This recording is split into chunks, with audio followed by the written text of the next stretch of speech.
The mystical sounds that greeted you today, December 8, 2021. These mystical voices come from the bearers and guardians of Saint Joseph Studio for a YouTube channel, Kabanalan, Kabayanihan Kalikasan, or Holiness, Heroism, Honoring Creation. Last year, to celebrate December 8, 2020,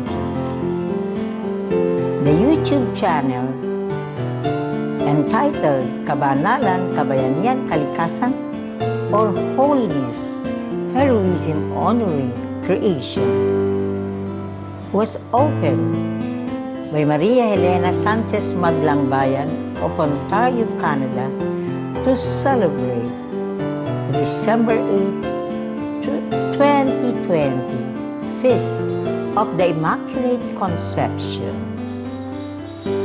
May I inform the viewer that the law was signed by President Rodrigo Roa Duterte. The law was signed in 2017 to mark, to declare every December 8 of every year as a national holiday in the entire Philippines. So today it is a celebration. It is a sacred coming together of katipunan of all the sacred prophetic graces and blessings promised by God's merciful love to the Filipino people. The Filipino people who have made a covenant with God, country, and compatriots. Let me introduce the bearers and guardians of this phototext publication that we are launching today to celebrate the December 8, 2021 Feast of the Immaculate Conception. This phototext publication is entitled Saint Joseph Barangay Education for the Golden Filipino Civilization, a prophecy of Dr. Rizal and Dr. Ferdinand Blumentritt. The two at my right are, in the proper order, Francine Yu, Kimberly Rose Cho, and at my right, Madeline Yu, Faye Marie Yu, and Audrey Chong. They form the team we call the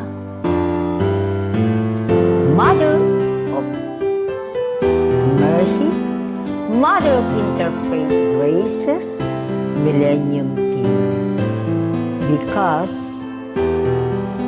let me tell our viewers that the ceremony, this simple ceremony, launching ceremony, is being held here in this blessed place, the Saint Joseph YouTube channel studio, because it is in this very place that Mother of Mercy, Mother of Interfaith Graces desired to come. This Mother of Mercy, Mother of Interfaith Graces is formerly called the Department of Environment and Natural Resources Interfaith Pamatalaan Pilgrimage Mother. And the 8 feet image of this DNR Interfaith Pilgrimage Mother is in the DNR main office at Visayas Avenue. But in compliance with the desire of this DNR Interfaith Pamatalan Pilgrimage Mother, she strictly instructed me that she wanted to go home, and the home is this blessed sanctuary. The sanctuary, the temple dedicated to virtue, and the temple God has welcomed the desire of Saint Joseph to have a YouTube channel studio. So, I am really very grateful to Master Thomas Leon, Mother Carol, and Master Jen, and all the disciples of this blessed sanctuary. The five bearers and guardians of these 50 copies phototext publication are all dedicated disciples of this blessed sanctuary. They are like nuns who pray through the day, and I experience their prayers and sacrifices. And so, no less than Saint Teresa of the Child Jesus has expressed her desire to have an image of her here to be welcomed in the Chinese New Year in February 2021. So, we will have a looking back for all the photos, the images, when the Mother of Mercy, Mother of Interfaith Graces, was welcomed in this blessed place. It is actually in the YouTube video, Mother of Mercy, Mother of Interfaith Graces. And you will see the photos and images that prove the desire of the Blessed Mother to have her sanctuary, to have her home in this blessed place.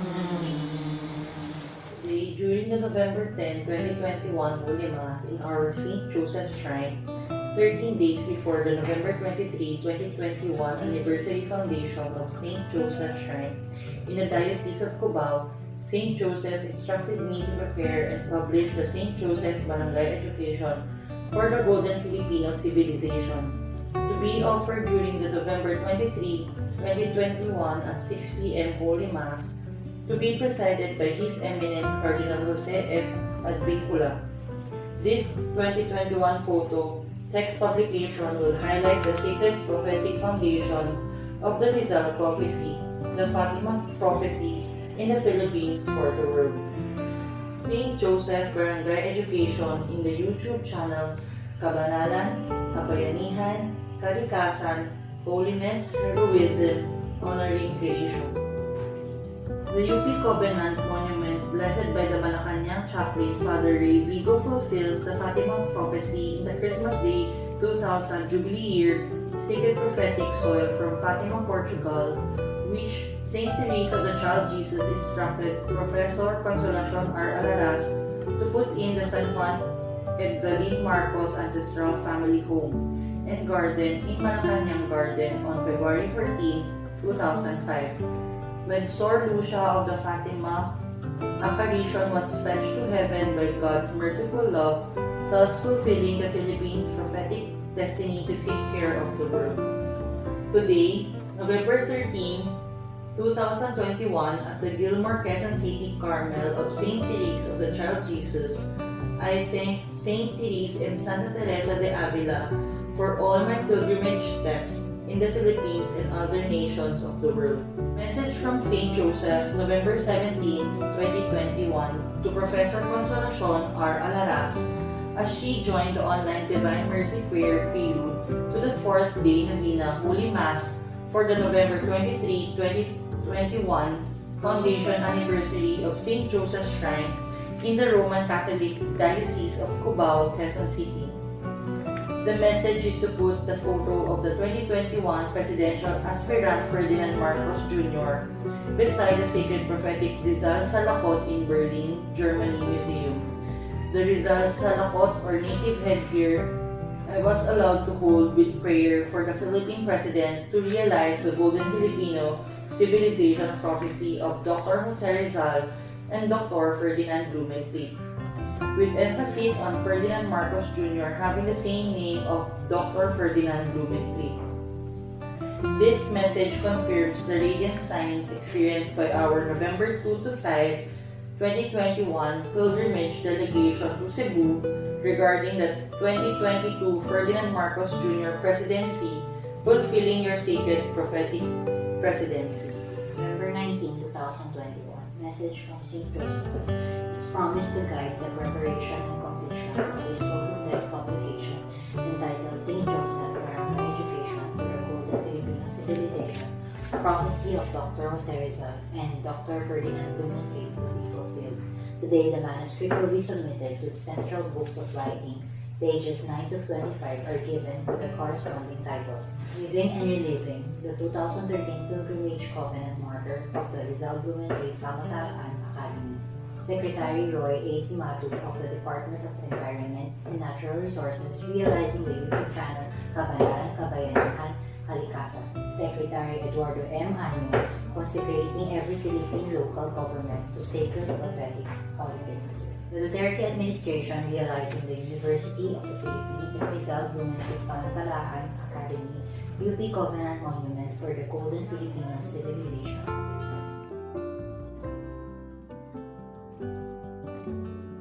The Morales family, Grotto honoring and nurturing Our Lady of Guadalupe and Rizal Blumentritt Pamathalaan Academy Interfaith, Blessed Mother, Blessed Laijaro, Iloilo Archbishop Angel, and Nagdameo as President of the Catholic Bishops Conference of the Philippines, or CBC. St. Therese of the Child Jesus, Venerable Bishop Alfredo Maria Obia, and the UP Covenant Monument marker with St. Joseph Barangay Education. The canonization of Venerable Bishop Alfredo Maria Obia will advance from Venerable to Blessed. With St. Joseph Barangay Education, the canonization of Venerable Bishop Alfredo Maria Obia will advance from Venerable to Blessed. The Abu Dhabi and Dubai United Arab Emirates Knights and Ladies of Rizal dedicated to sacred prophetic politics in the Philippines for the world. St. Joseph Barangay Education to distinguish the Philippine Year of St. Joseph as declared by Pope Francis. The name Joseph is Hebrew for may God increase, may God give glory. It is a wish, a blessing based on trust in providence and referring especially to fertility and to raising children. Of Mercy, Mother of Interfaith Graces, marking the Philippine contribution to the call of Pope Francis for interfaith dialogue, interfaith communities. The 2021-2022 national and local election, a sacred prophetic process of redeeming, recovering the golden Filipino civilization. St. Joseph Barangay Education will provide the experience of the Philippine realization of St. Joseph appearance with the child Jesus, blessing the world in the October 13, 1917 last Fatima apparition after the miracle of the dancing sun.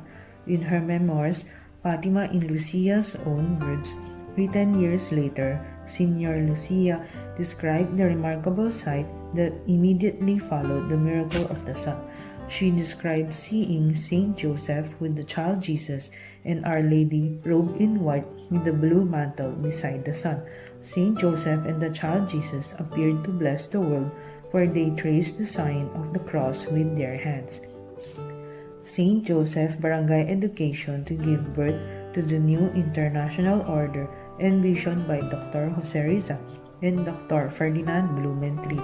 Saint Joseph Barangay Education, a tribute to the sacred prophetic leadership of Regional Director Leocadio T. Trovella in Region 7 of the Department of the Interior and Local Government.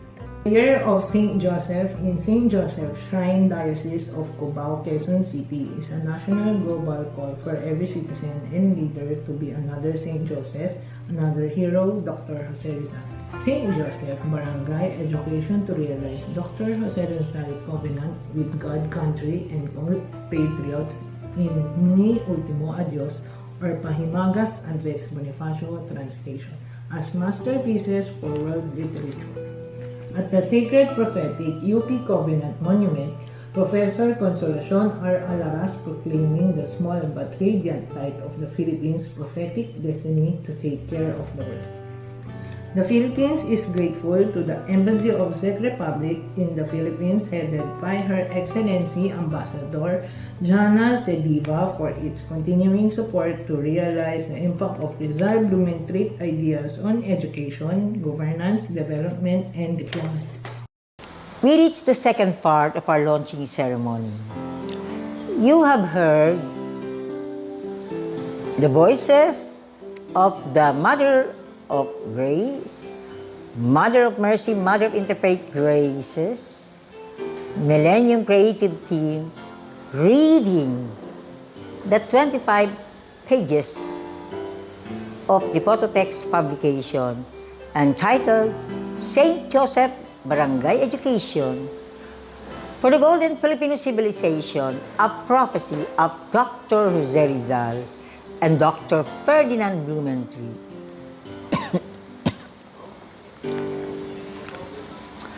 On November 10, 2021, during my novena for the November 23, 2021, 70th anniversary of the founding of the St. Joseph Shrine in the Roman Catholic Diocese of Cubao, I received the instruction message from St. Joseph that I should prepare and publish a photo text publication entitled St. Joseph Barangay Education for the Golden Filipino Civilization, a prophecy of Dr. Jose Rizal and Dr. Ferdinand Blumentritt. Dr. Jose Rizal annotated the sucesos de las Islas Filipinas, or the events leading to the discovery of the Philippines. In this annotation, Dr. Jose Rizal explained that we really have a golden Filipino civilization. And in this publication, in this annotated publication, he requested the help of Dr. Ferdinand Blumentritt to make the preface. So now, we are here fulfilling this prophecy, because the Philippines in the history is known for barangay. Barangay is composed of the families. Barangay is the basic unit of the Philippine governance. And you have a datu, you have a babaylan, and you have a panday or a craftsman. So, when I received this message from St. Joseph, at first I hesitated, but then I thought of Maria Helena Sanchez Maglambayan of Ontario, Canada, who is also a devotee of Saint Joseph because her parish is dedicated to Saint Joseph. So, I was so happy when she agreed to help me design a cover page. At the beginning, it was just a simple booklet, but then later on, I had to ask the help of the Department of Environment and Natural Resources, Val Villanueva, who has been doing the layout design of all my photo text publication, especially as published by the Rizal Women Tit Pamatalaan Academy. So, the cover design done by Maria Elena Sanchez Maglambayan of Ontario, Canada, is composed of 3 images as desired by Saint Joseph, no less. First is the June 19, 2021 birth anniversary of Dr. Rizal. Father Ronald Moldes Macale, the parish priest and rector of this St. Joseph's Shrine in Cubao, Diocese of Cubao. He willingly accepted to make a 12 noon Holy Mass, to offer the 12 noon Holy Mass for the birth anniversary of Dr. Rizal. He even spoke about Dr. Rizal. And so you see there the former Civil Service Commissioner Mary Ann Fernandez Mendoza and myself. And that is Father Ronald Moldes Macale, who today, during the 8 a.m. Holy Mass in St. Joseph's Shrine for the Feast of the Immaculate Conception, was destined to preside over this 8 a.m. Holy Mass, and so he blessed this poster that we are launching. I promise that this poster, after this launch, will be given to him. And as Saint Joseph decided to form this triumvirate of the cover design, you have here the June 29, 2021 photo of His Eminence Cardinal Jose F. Advincula, the Cardinal taking care of the Cathedral, Manila Cathedral, and you have there the former Philippine Ambassador to the Vatican, Grace Lucio Princesa, and myself, because I contacted some days Ambassador Grace Lucio Princesa and told him the strict desire of Saint Joseph to have the 29 candles from the United Arab Emirates given to me when they held an event on sacred prophetic politics. These 29 candles should be blessed on June 29, 2021, Feast of Saints Peter and Paul. In Rome, this is the Feast of Rome. So, after the Holy Mass, presided no less by His Eminence, His Excellency, Papal Nuncio Charles John Brown, after the Holy Mass, the good Cardinal Jose F. Advincula blessed these 29 candles. And at the center you have here, it was held in Montalban, in the place which Saint Teresa of the Child Jesus marked as the Transfiguration Temple for the world, because it was on June 2, 1995, birthday of Saint Teresa of the Child Jesus, that I dreamt of this sacred prophetic site.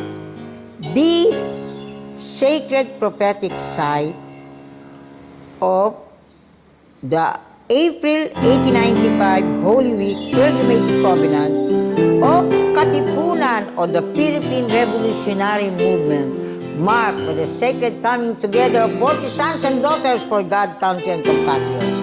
So it was in this place when the president of our Rizal Blumentritt Pamatalan Academy, Attorney Rafael Abelino Morales, received from me this same calendar of the 70th anniversary of this calendar that was also presented to Master Thomas Leyang in September 2021. It is providential that in March 21, 2021 is also the birthday of our founding president of the Rizal Blumentritt Pamatalan Academy. So, this is the cover design that proves that Saint Joseph is really giving the messages.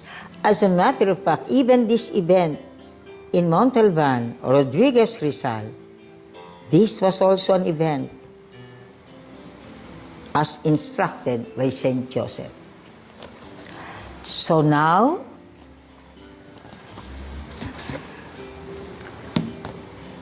during the November 23rd, 2021 founding anniversary Holy Mass presided by His Eminence Cardinal Jose F. Advincula, Cardinal Advincula said that we have to remember that God is really proving His presence. God is inspiring us. God is guiding and blessing us moment to moment. So now what will happen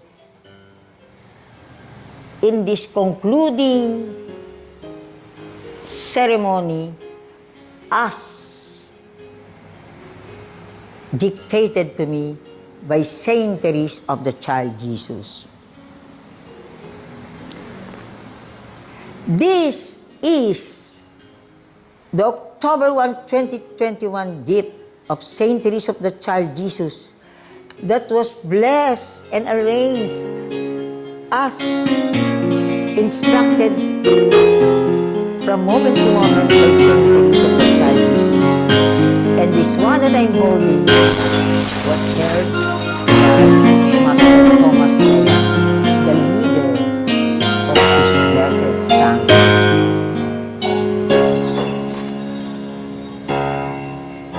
These are the blessed petals. This is part of the 29 candles blessed by His Eminence Cardinal Jose Advincula. And this is the medal from the July 12, 2017 anniversary of the Fatima Apparition in Portugal that Saint Teresa instructed me to put here, and Destiny of Destinies, the devotees here, the dedicated disciples of this blessed place, blessed sanctuary, were all marked to put in the number of this golden gift of Saint Teresa of the Child Jesus, because the message of Saint Teresa of the Child Jesus on June 29, 2022, the eve of the oath-taking of the 2022 Sacred Prophetic President of the Philippine Republic for the world, all of these ritual ceremony items that were presented in this sacred prophetic place will be making a mark and will be offered for every Filipino, for every citizen, leader, and community of the world. The objective is, as I conclude with a song this ceremony, there is a national global covenant call. In the pages that were read, there is a page at the end about the National Rizal Monument, the National Global Code of the National Rizal Monument. In case our viewers do not know, there is a law that enables chapters in various countries of the world to have the Knights and Ladies of Rizal. And this mi ultimo adios, or the last farewell. Rizal, before meeting his execution,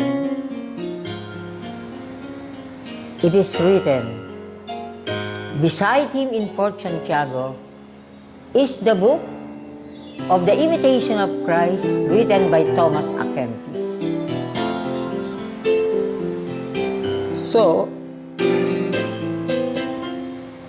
for every workshop, for every lectures I do on Rizal, I always say that this poem actually was untitled. It was put in a lamp entrusted to his family, and it was hidden there. There's a letter for his mother, for his family, and for Dr.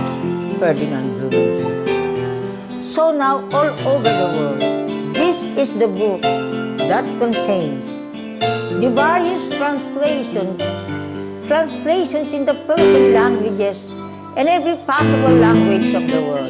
It is in this book. So now, we entreat every leader, citizen, and community